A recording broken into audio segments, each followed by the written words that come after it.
If you are a fearful avoidant attachment style, I literally just want to know from 1 to 10 how much this following cycle sounds exactly like you.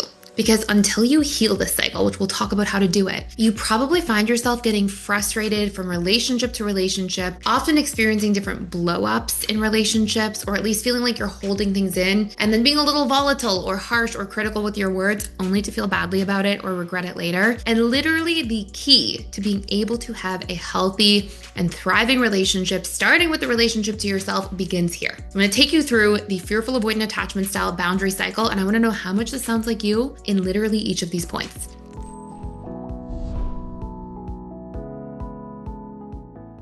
So most fearful avoidants start by basically feeling like they come from a place of unworthiness. A lot of fearful avoidants start in their early childhood and conditioning, basically being taught indirectly that love is earned or their worth in relationships is earned. Now, it's not necessarily because their parents actually thought that their own children should earn love.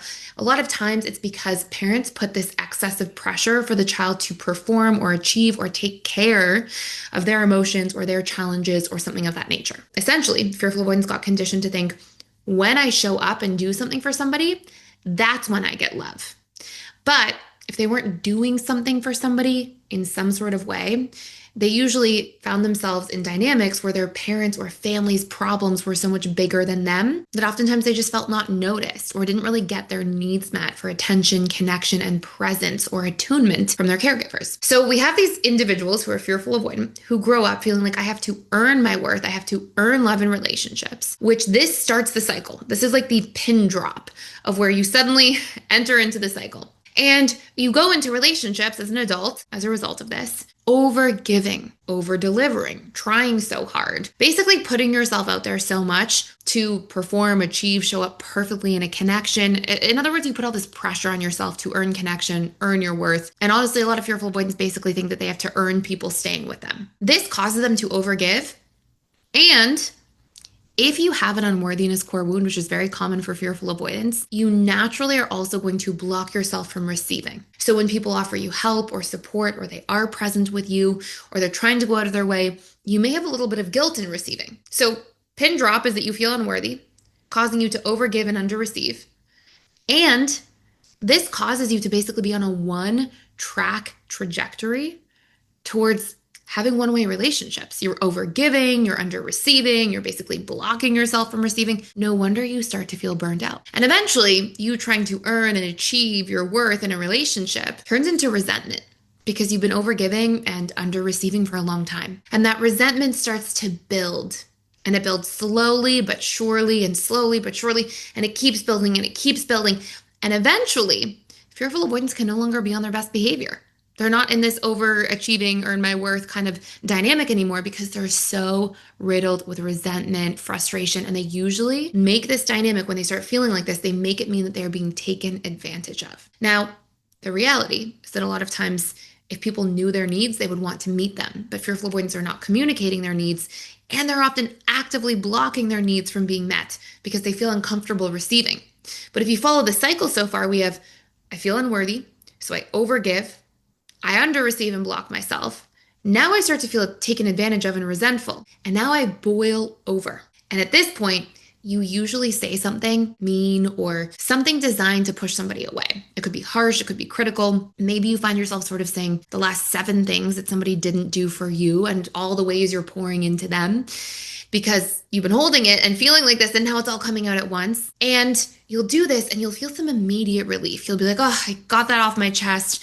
And usually in that moment, in that short-term gratification way, you feel a little bit seen and heard, and you finally said what people are not doing for you, and you put it all out there. And then usually soon after that, you feel guilty about how you communicated. And you may think things like, oh, I wish I wasn't so harsh. Why did I boil over like that? I pushed this person away, but I love them. I care about them. I wish I didn't do that. And now because of your guilt, guess what you do?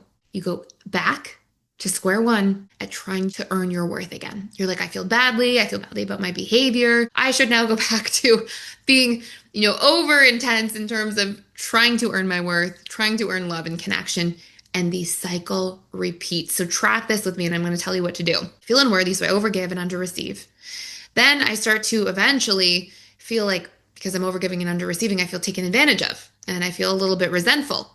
And eventually that builds up until I basically boil over or blow up and say things I don't mean and then feel badly about. So now I feel guilty. And then because I feel guilty, I go back to earning my worth, overgiving, and under receiving once again. Okay, so we're now going to talk about, I'd love to hear from you from 1 to 10 how strong this pattern is for you. But I'm going to tell you what to do. The root of this cycle is that you believe that you're unworthy. Consciously, you probably don't believe, like your logical reasoning mind probably doesn't believe that, but your subconscious patterns indicate that because you've probably been overgiving for a long time. You probably have a little bit of discomfort of just receiving love as you are for who you are at the core.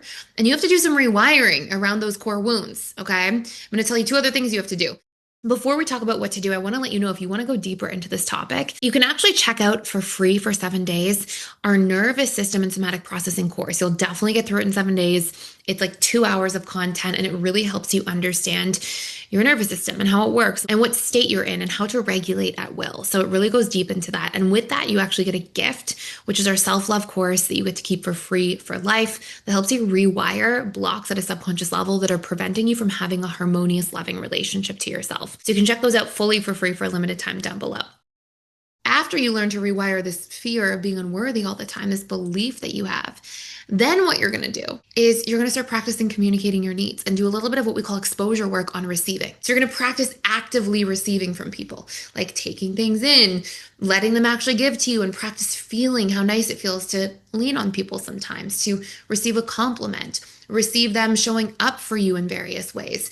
Ask for help and maybe get good advice or support, or have someone do you a favor, like take you to the airport, whatever it might be. You want to practice actively receiving until it becomes a new baseline and you feel like it's a new normal, but also rewiring the unworthiness core wound that's at the very root of this cycle to begin with. And if you do those things, you will break out of this cycle once and for all, forever, empowering you to feel worthy, to have reciprocity in your relationships, to feel more confident in yourself because you're no longer struggling with that unworthiness core wound, and to stop having these constant patterns of holding things in and then them all coming out at once and then holding them in again and then them all coming out at once, which can just be exhausting for you. And the guilt that you feel, along with sometimes hard on your loved ones and the people that you care about. So I hope this is helpful for you today. Tell me how much this pattern sounds like you and where you're at in the journey down below. I would love to hear from you, and thank you for stopping by and for watching. If you enjoyed today's video, please subscribe. Join me here. I put daily content all about rewiring your subconscious mind, healing your attachment style, and building the best relationships of your life, starting with you, because you come first. And I'm here to support you on your journey. Thanks for watching.